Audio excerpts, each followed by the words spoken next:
Show is back to everyone. Be like Belly Bear. With a hot, hot here and a hot, hot there. Here, hot there, hot everywhere. Hot, hot, step, step here, step, step there. Here, step there, step everywhere. Step, step, stop, stop here and a stop, stop there. Here, step there, step everywhere. Stop, step, top, top here and a top, top there. Here, top everywhere. Top, top. Crowsnest is a 2012 found footage movie. I believe it's a highly underrated film in the found footage genre as well as in the horror genre. The movie combines two of my favourite genres with found footage and middle of the woods cannibalistic hicks. You could say it's Wrong Turn combined with found footage.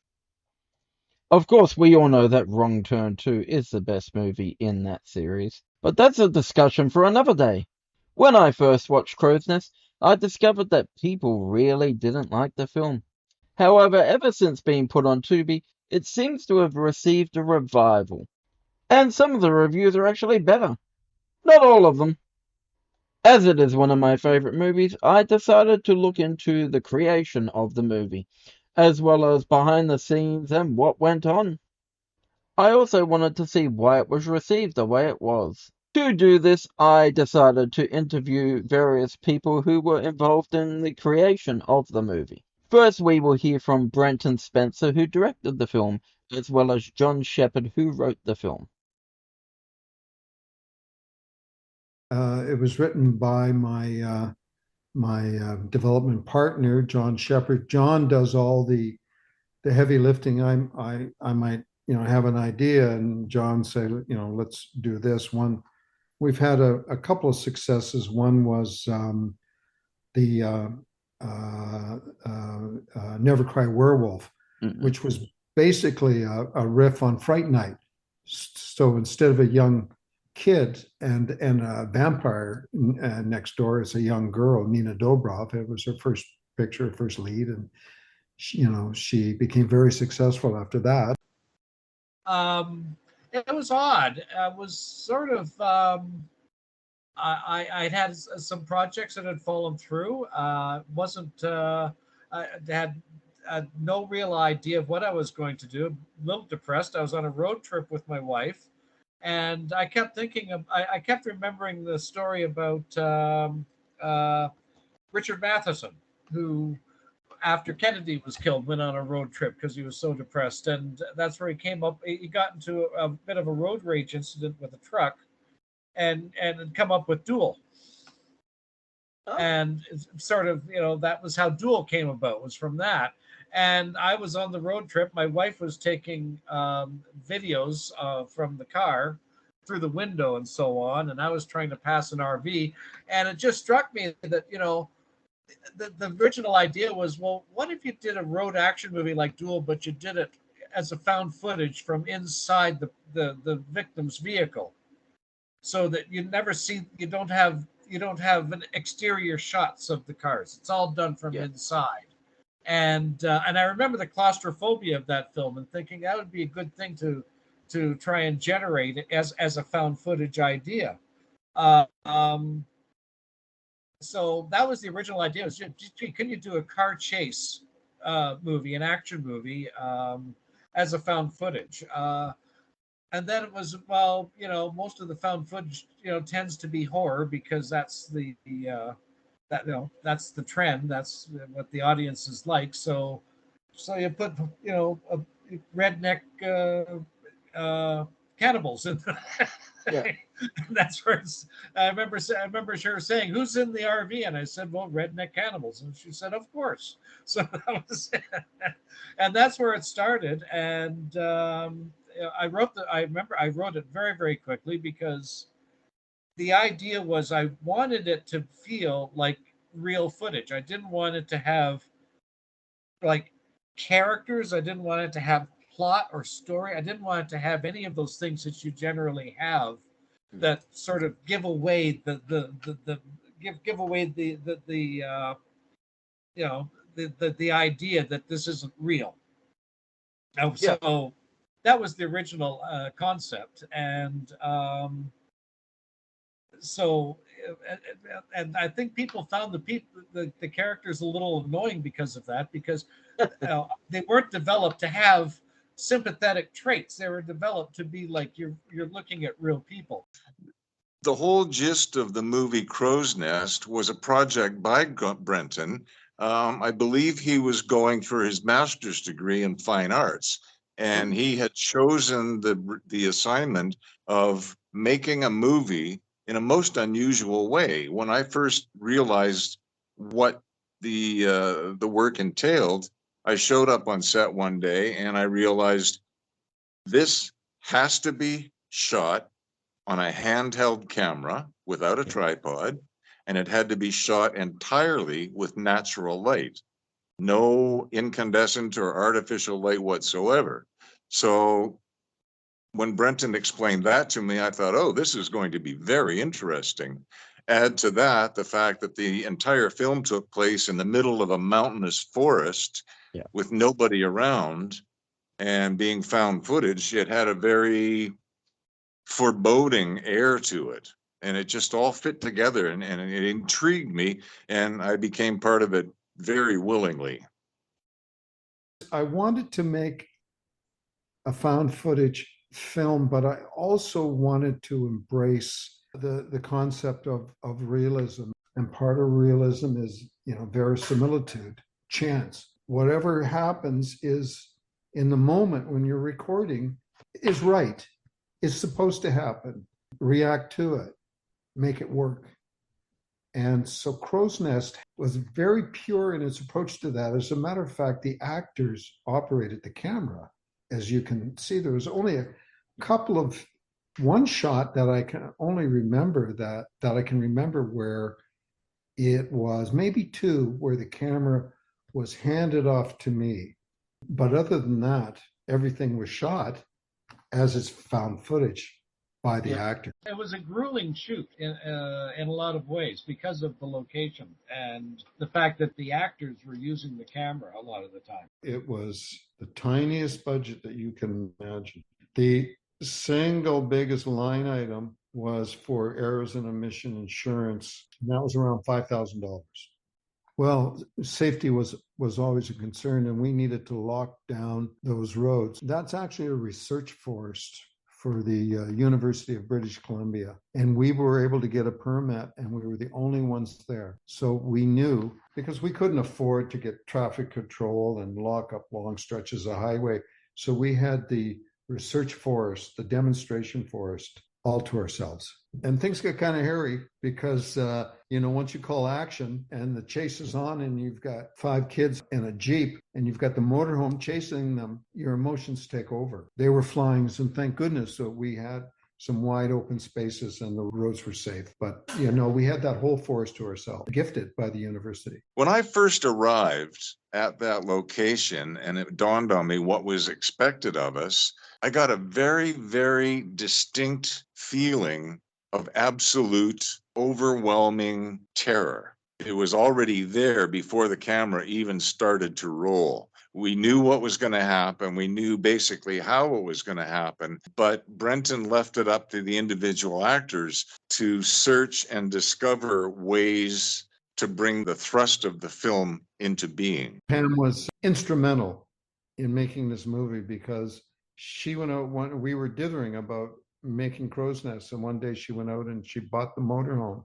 and she said, now you have to make the movie. She saw it lying in a backyard covered in moss, and she knew that we needed an RV for the movie, so she just decided, the heck with it, let's get this thing going. So she went out and she bought it. She said, here, now I got to make a movie. One of our neighbors had an old RV that he let us have for a pretty good price. So we bought the RV and did some test footage with it, and it ran just fine and managed to survive the movie. Yeah, and what was nice is owning it meant that we could strip it, we could do whatever we wanted with it as an interior and use it as a set. The idea with the found footage was that you're never lucky enough to be there to catch all the important stuff. It's usually told to you by somebody. Yeah. And the girls went with the camera going. And if he'd had the camera in the store, he would have gotten it, but he didn't. So what was the vibe on set?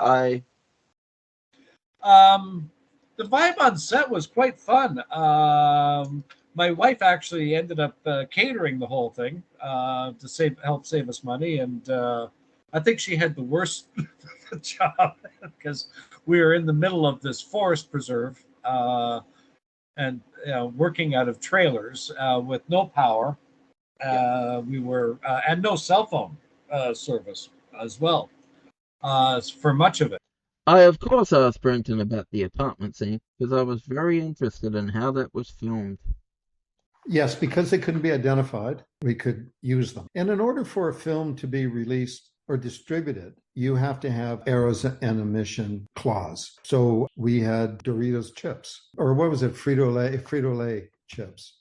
And I didn't think there'd be a problem with that. So if you've noticed, that was sort of smudged out a bit. And after the fact, I got in touch with the company, it was Pepsi at that time on Doritos. And the brand rep said, oh, it's just not the right fit for Frito-Lay. She said, if you would have used Doritos, that's more of a rougher, raunchier kind of placement, you know. So we had to have our errors and omission insurance. You know, the kids, they were very, very young then, the actors, and they were fully formed actors at such a young age. They were an ensemble that were packed in and so close. And it was tough because they had to drive for 8 to 10 hours, and it was shot over a week or so. We had to make our way up into the woods. It was raining and it was cold, and everyone was committed and they were in character. So the improv came naturally. That was spontaneous and part of the narrative. Traipsing through this godforsaken, isolated forest environment in the mountains just outside of Vancouver, the geography itself was challenging. And then throw into that the fact that I was driving this motorhome in these isolated back roads in this mountainous terrain. You just didn't know what to expect as the driver of this vehicle, especially given what was required in making the film. Chelsea Reese did a beautiful freestyling rap bit that she just created in the moment in the car. So there were all these opportunities that came because of all the actors were not shackled. Oh. They were free. And I think they felt, and I know they felt that freedom. I wasn't in the car with them either. I was in a follow car. I had, in the sound, sometimes the sound mixer was in the trunk, and sometimes he was in the follow car. But the actors were on their own stage, driving around, going across bridges and through the woods. And we would stop, we'd play it back. Rarely would we do a take two, unless there was some horrible dialogue flub. But it was very much a very pure form of filmmaking. When the rear window was blowing out, when the glass breaks, Chelsea had the switch in her hand, and she knew when Ian got close enough, not to actually bump us, but when he got close enough, which was just a few feet away, then she triggered the explosion. And at that time, a number of things had to be choreographed. The glass breaks and they react and the camera shakes, but the vehicle itself didn't really drive anywhere. So it was just this beautiful choreography of Ian coming up close. We added the air horn later. Chelsea set off the charge, and then everyone just reacted a bit. It was before Olivia died. And then Victor was operating the camera at that time. Yeah. He played Justin, yeah. When the two cannibals appear and the camera rolls down the hill and then reveal them dragging the headless body away, the camera was handed off to me. I rolled down the hill because I wanted to land in such a position that we could see the body, the headless body being dragged across, and of course his head being carried by one of them. That was always meant to be the big effect. I wanted to see if you could do it without a cut, without an editing cut. That was the idea. Like Stanley Kubrick did in Clockwork Orange, we ended up having to use a micro edit. I even looked at stage magicians and how they did beheadings and so on, that sort of thing. And I wondered, could you do that? Could you do a decapitation, make it look real without, doing the obligatory, cut away and then cut to the fake head or whatever? I remember we were doing a forest scene where one of the young people was running from us, and we had caught up to him, and it was time for him to die. And the way it was set up was he was going to die in a most horrific manner at our hands. And Brenton said, okay, we need you to be the camera operator while you watch Horst kill this kid, and you have to use the camera in a manner of getting right up into his face with it and see the blood flowing and see the terror.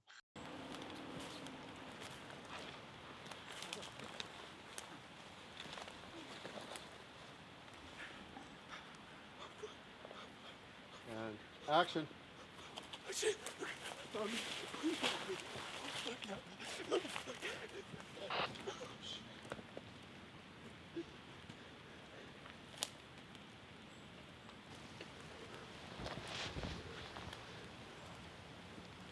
Go to your right, Ian. To your left a bit. Hide from him, Victor, hide. And walk away, Ian. You hear him walking away. Oh, phew, thank God. Oh, good. Anytime. Anytime.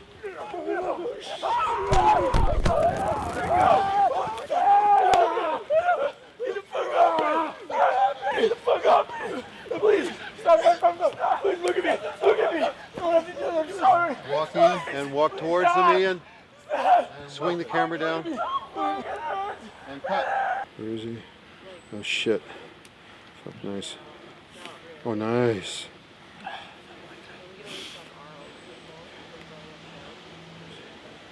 Far out, he's going away. Phew. You're okay. I think, whoa.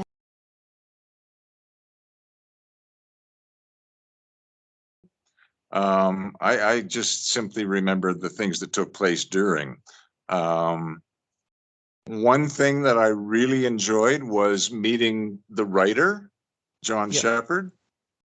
I didn't know him as a writer, but when I found out that he used to work as one of the key writers on the original MacGyver series, I thought, oh, this guy's good.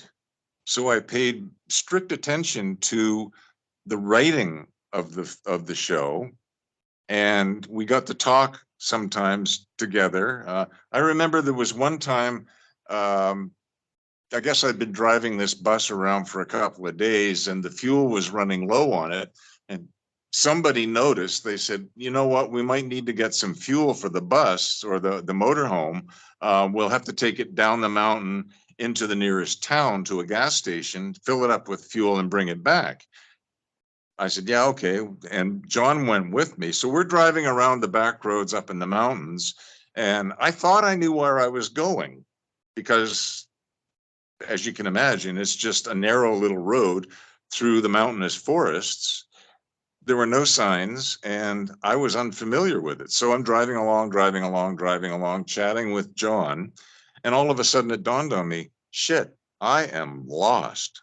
I have no clue where I am, which involved me figuring out how to get out of here to the gas station, then back to the set. I had to back that motorhome up on a narrow one-lane road, dirt road. I must have reversed that thing 10 kilometers in order to get out of there. And I think John found this very entertaining because he had never driven in a vehicle that size in an area similar to this. And when it was all over and said and done, I think he was kind of impressed that I had gotten us in there and then gotten us out and then made the film.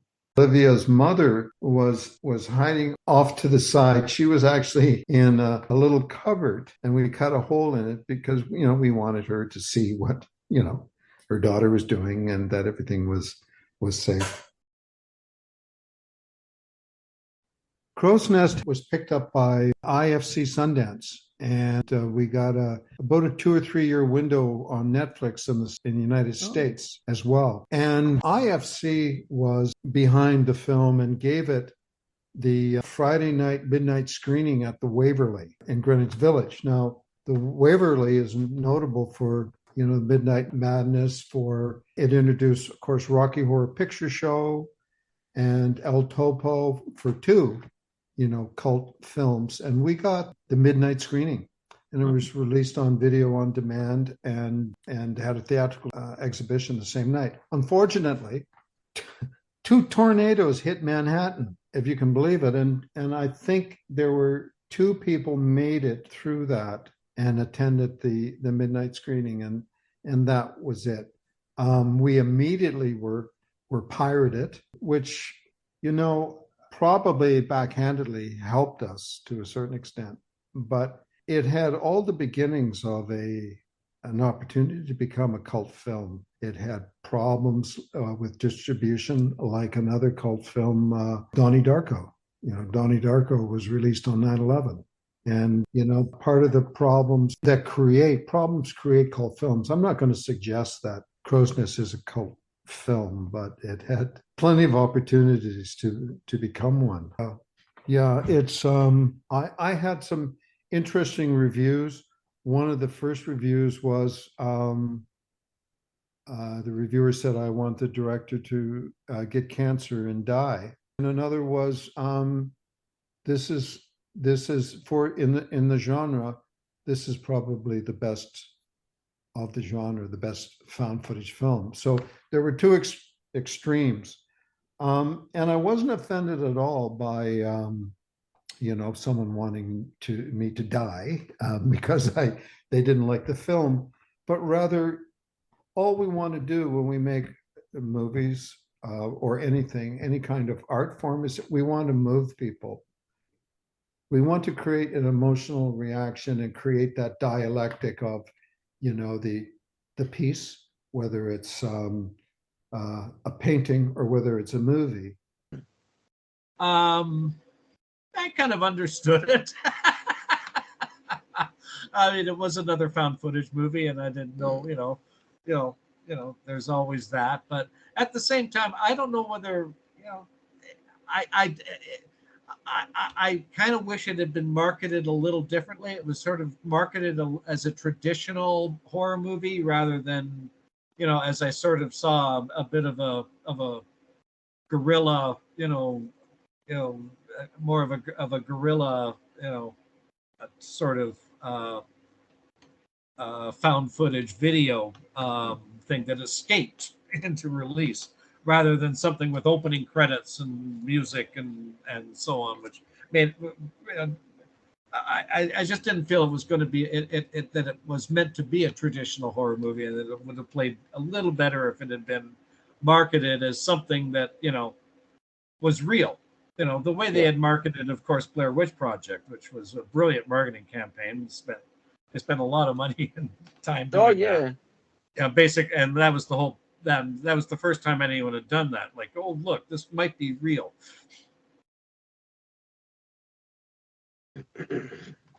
They wanted to, they kept looking for a sequel, but it was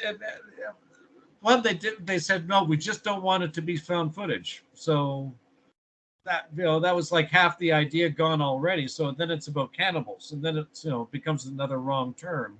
Yeah, exactly. So which we tried, and I even did a script like that. Finally, just rolled over and said, "Fine, here's one like that, like Wrong Turn, but set in that little that little town, the little abandoned western town that we used." Oh, okay. But and it was a more theatrically friendly idea, drama sort of thing, but like I said, I don't know if they really understood what the what the original concept was, or why they liked it. Like I said, we had tried. I don't know whether somebody might come up and want to do one of the scripts again. But The second one was also a found footage, but it was the idea that it was from various security cameras and so on that had been the footage was stitched together. But The beauty of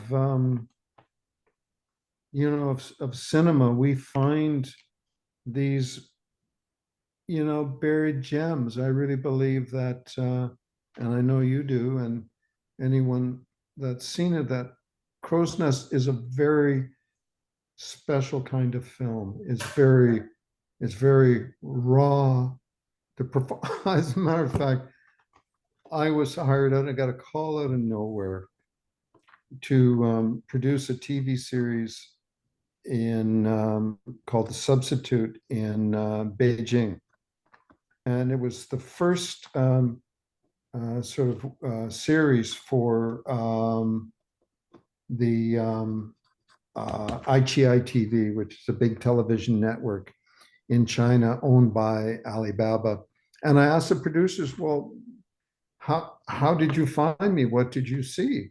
And they said, we saw Crow's Nest. And we wanted, and the performances were so real. And their objective in doing The Substitute, which is the Chinese translation for stunt man, they call it The Substitute. They wanted to get away from what you traditionally see in Chinese television, which is very broad in theatrical performances. They wanted something different, something real, and as they said, Hollywood. But Crow's Nest was the one, it was the picture that they saw, and they loved the performances. They felt that they were so real, and they wanted me to help them bring that style to them. it ended up in a field, actually just around the corner from where they did that radio scene with the Bible. That was on a property owned by a guy who basically hoarded old vehicles and prop vehicles from the movies and shows that they were shooting around there. It was a very simple film, written very quickly. That was sort of what I wanted it to be. I wanted it to be a very quick, dirty little movie that would find its audience in a more viral way. I'm very proud of the film. It was very, very raw, which is another element of cult film. We are very seriously promoting. We have scripts 2 and 3 for Crow's Nest, so Crow's Nest 2 and 3. And things have been percolating over the last few months about that. So, I made this video because I love this movie. And I really wanted to get more people watching it. But, I really didn't want to convince you myself with a critical review. Because who the fuck am I?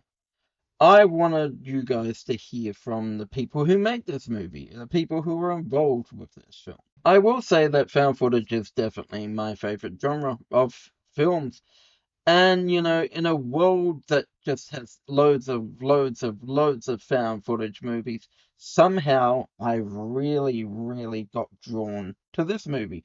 From the first time I watched it, it became one of my favorite movies of all time. I just go nuts for this film. And I understand why people don't like it. I mean, John himself acknowledged that people find the characters annoying. But I guess you have that great combination of found footage and like a wrong turn movie.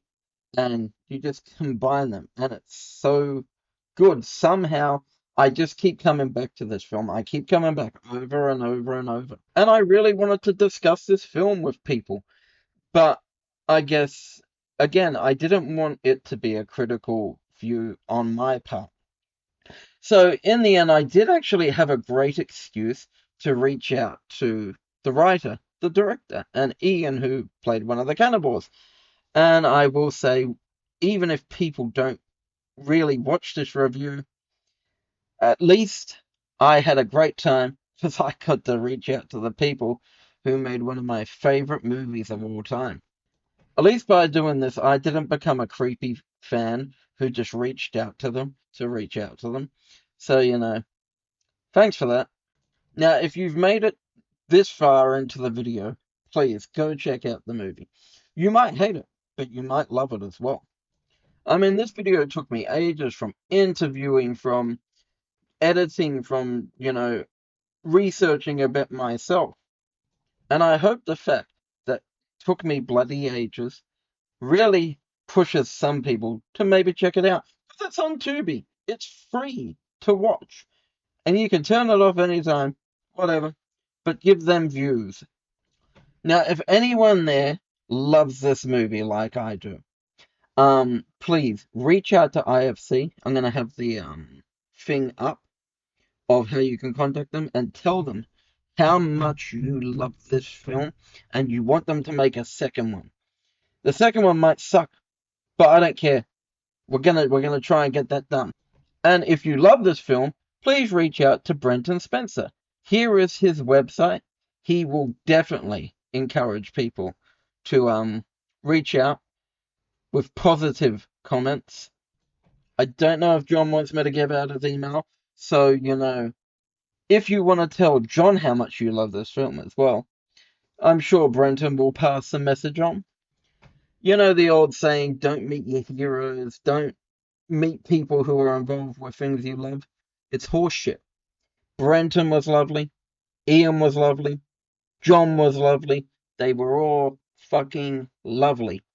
And, to know that the people who were involved with this fantastic film were just so great. It's fantastic. Please, go watch the movie. And now a final word from Brenton Spencer. I'm so glad that you appreciate Crow's Nest. Everyone's hard work needs to be viewed. If you enjoyed this video, please go check out Red Letter Media. They kick fucking ass. Hack frauds.